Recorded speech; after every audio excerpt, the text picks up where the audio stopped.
Hey, everybody, and welcome to the Author's Chaos. I am DL Golden. And I am SF Rogers. And joining us today is our friend Dartanyan Johnson. Dartanyan, why don't you introduce yourself? My name is Dartanyan Johnson. I write kind of science fantasy and fantasy, but in my head I have all these stories. So through my tenure of writing, you're going to get a whole bunch of interesting stuff, hopefully. Perfect. Author and second best musketeer, Dartanyan. I love that. So, how did you get started writing in your writing journey in general? When I was 18, I was in Environmental Science Academy, and in that class, my last class, the teacher was, talking about whatever she was talking about, and I was like, you know what? I want to write something. So I started writing a screenplay. That's how I started because, I'm the kind of person who I see everything playing out in my head. So screenplays is how I started. And I didn't really decide to write books until I got into audiobooks, and I was listening to The Girl on a Train, and that book absorbed me, and it's like, this is what I want to do. I want to be able to write something that gets people, involved in the story. So that's kind of how I started my writing journey. It was about, I want to say 2000, 17, 18, I started writing it. Nice. That's awesome. 17 or 18. That's a few years before Daniel really got started, and like 6 years before I really picked up and started writing. So that's legit. Like you said, it was the class. Were you bored in class and you just decided like, hey, I could write this thing? Well, it was my senior year in high school, and my senior year, I really didn't have anything to do. I had about four. We had 6 classes. I only had 4, and then I went to my job afterwards because I had an internship. So in that class, she was talking, and it was like we weren't really doing anything. We were just sitting there socializing, and she's, So I said, what, I need to do something else to keep my mind busy. There you go. Fair enough. I think a lot of us writers end up falling into that branching thing of, well, I'm just kind of daydreaming. I'm just kind of letting my mind roam, but then it becomes this fully fleshed out thing. Do you consider yourself a planner or a pantser in that kind of sense? Well, I started off a pantser for sure. I didn't know where I was going. In fact, when I said it, nothing really made sense about the story. It was just, I thought it was fun to write. Like it was like the brother of the bad guy. We was kind of like in his point of view, and he's going to attack his brother. I didn't even have a reason. It was just happening, But kind of like when I finally wrote my first book, I was still in that mindset of pantser. I'm just going to write whatever comes to mind. And after that is when I started plotting, because things had to make sense. And it really wasn't making sense, certain parts of it. And me and my editor talked about some things, and I said, yeah, I need to plan. I'm not a planner. I'm not a pantser. I need to really sit there and plot my stuff out. Well, and I'm sure that makes for a nice tight narrative with stuff like that. Hopefully. I am such a create the world and drop in the characters and see what chaos they create, that now that I'm moving on to book 3, I'm like, oh, I've been planting seeds, and some of those got to bloom at some point, right? Like, exactly. So you said that when we first started talking to you, you said that you have kind of pulled your space opera down and you're working on a fantasy. Why don't you tell us a little bit about that? The fantasy? Yeah. Yeah, the fantasy is was 2 main characters. You have a prince, Avius. He's accused of unaliving his father, the High King. He's saying he didn't do it. Everybody saw him do it, So he's basically trying to prove his innocence. And then you have a young woman who's out to get his bounty, And so she hires these trackers to find him, and one of the trackers is him in disguise. So that's kind of like, the premise of that story. There's other things going on because I'm setting up books 2 and 3, So this book starts off with like a prologue, and the character in the prologue, or a statue in the prologue, is actually a big part of the overarching plot, but you don't know that yet. Well, you know now, but. So you've got 3 books planned in this series, correct? Or do you plan on going further than that? Well, I have 3 and then kind of like a 3.5, because what have and it's not really a part of the series, but what happens is it's an elf and a human getting together, right? Which Okay. means they only have so many years together. Mhm. And I was thinking to myself, well, what happens after that? So I decided to write a 3.5, and it's going to be sad at the beginning because it starts off in her POV, as she's getting older and she doesn't want to go, and yeah, so that's.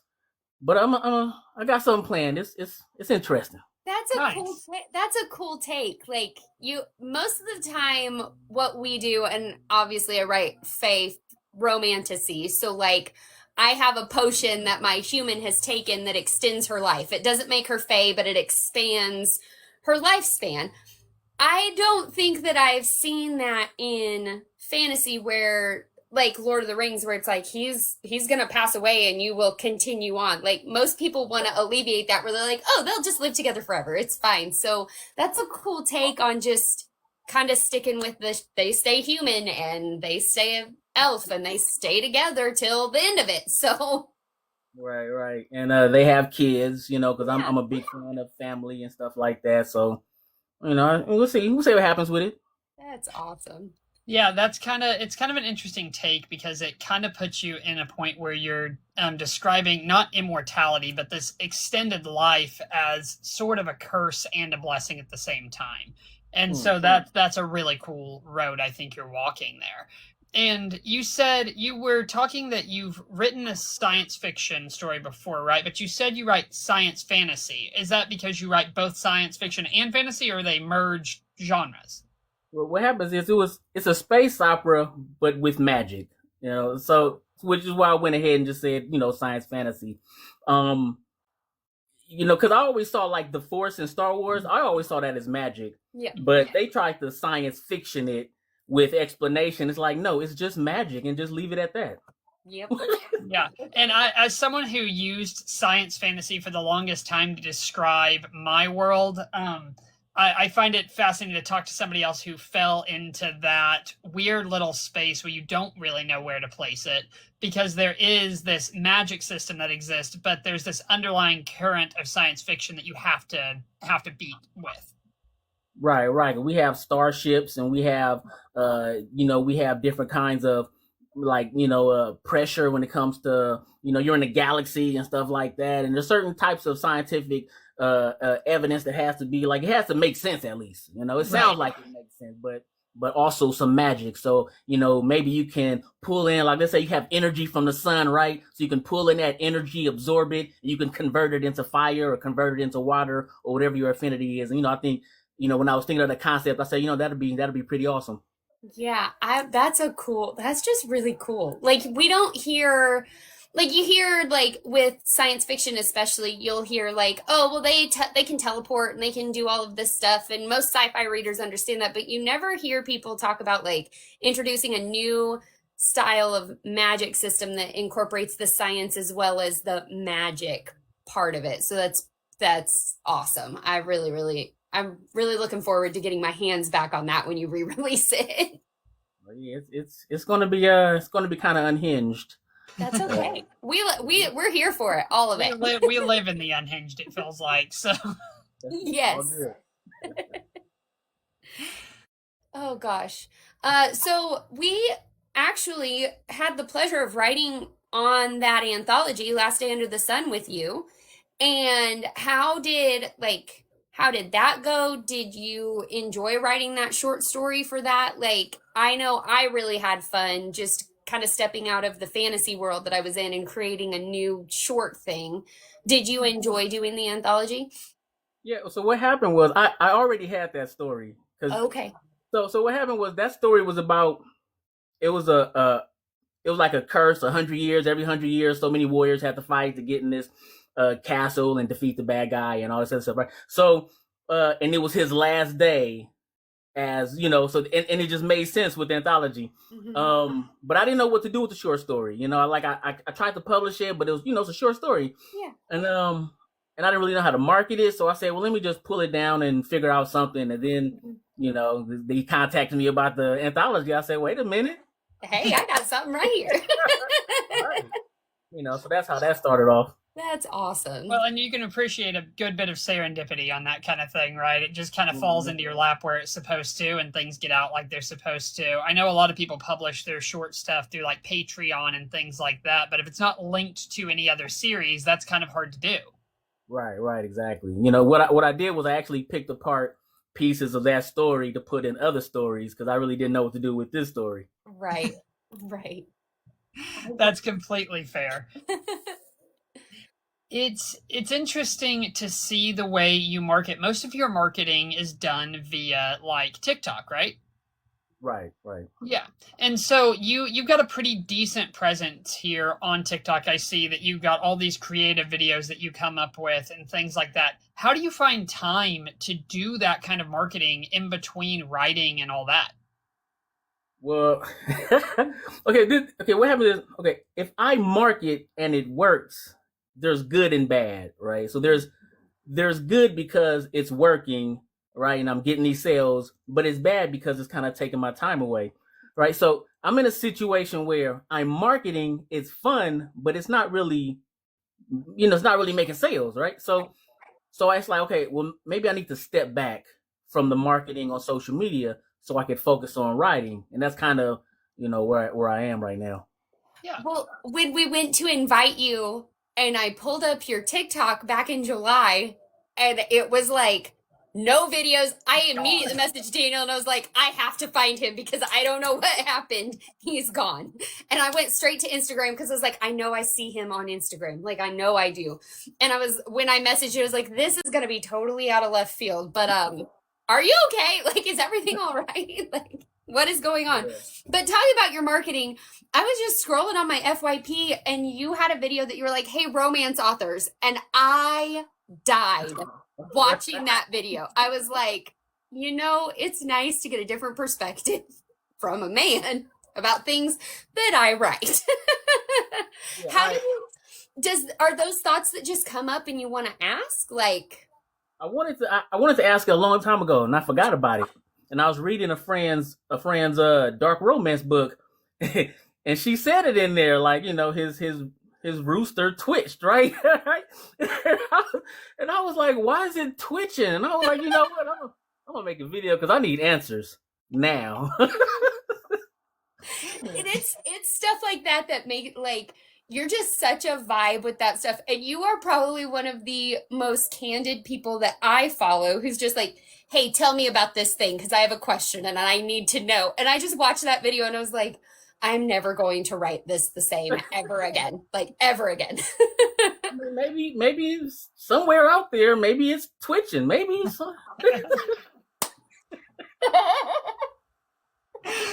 Yes. This is spun completely away from us. I'm not going to lie to you. You're the only one embarrassed because you don't write romance. Absolutely.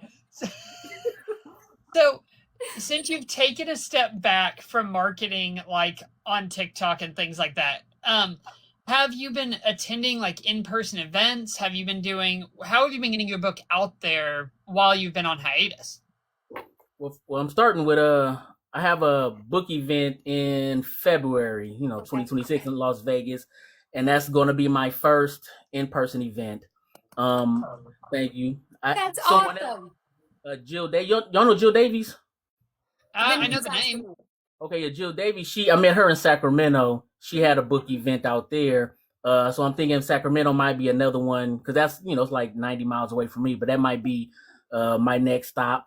And I'm gonna just try to go from there and bloggers. I'm gonna try to talk to bloggers and stuff and see how that works. And I'll probably even talk to influencers on TikTok because when it comes to me, the sales ain't coming, but maybe they have the influence. They do it for a living, Right. Yeah, and we are big proponents of reaching out and finding your audience in the real world because, like, online it feels like it's very easy for people to see your face, listen to what you have to say, and they don't ever have to deal with the anxiety of denying you. They can just do so and walk on by. But in person, it feels like in person, people are much more willing to, if you stop and say, hey, come check out my book, they're much more willing to be like, Okay, and then they will eventually pick it up. Yeah, what Jill Davies' event was the first one, the first book event I went to, and most of the authors were standing up, and when you're walking, like they're looking at you, so you kind of feel obligated, like you have to talk to almost all the authors when you're walking by, So I'm gonna bring my wife. My wife loves to talk to people, and I'm saying, hey, just reel them in, and I'll finish it off for you. There you go. There you go.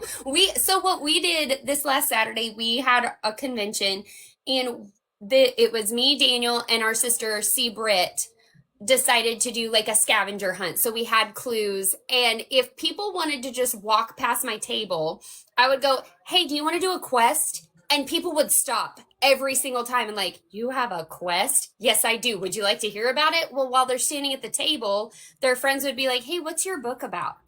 And it opened that door for me to have those conversations. So stuff like that takes that kind of center of the mall sales pitch out of it, where you're like, don't make eye contact, don't make eye contact, don't make eye contact. So like that would be something to try too, is like, hey, I've got a quest, find these authors, get a prize at the end of it, or figure this clue out and whatever. So that might be something to think about for you too, if you think that is intimidating for them. Right. I could probably try that out as long as I don't sound too creepy. Hey, right. Do you want to go on a journey? Doing it standing in a dark corner of the room is the best way to. You need to have a cloak with a big hood that hides your face. All I think is Hercules. You want to buy some sundials every time. Yes. No, but in-person events have been great because you have people and they will walk right past you. Even so, Sarah and I have kind of figured out that if you go, "Hey, do you like to read?" they'll stop and they'll look at you and they will come over and check your stuff out. 50% of the time it works. It's like a numbers game. You just gotta like get rejected over and over and over again, and eventually someone will take it to us. What we love to do is the people who are like, "I don't really like to read," and then both of us will say, "Well, I wrote a really fancy paperweight." Yeah. A paperweight. Like it'll look pretty on your shelf when you get it home. Like you could look real smart. Yeah, I might do. I'll have an audiobook out at that time, so I'll try to throw that out, and I'll throw everything out to see what works. Right. Yeah, and it's just kind of throwing everything out and seeing what sticks. Because a lot of the time, a lot of these events you'll go to, people will sit there and they'll want to sit and piddle on their phone the entire time, wait for people to come to them, and a lot of times people are going to walk right past you if you're not making yourself center of attention. Yeah. I've seen your videos, D'Artagnan. I know it's very possible for you to make yourself the center of attention for that. So I'm gonna try. I'm gonna put my best extrovert. I'm an introvert, but I'm gonna put my best extrovert out there. I'm gonna hear ye. I'm gonna do it. I'm gonna do it. Come buy my wares. Well, and if you were ever in the southeast Kansas Joplin area, please come check us out. Like, holler at us. We will meet up. We'll hang out. Okay. Y'all have a lot of events out there? Oh yeah, we've got a few.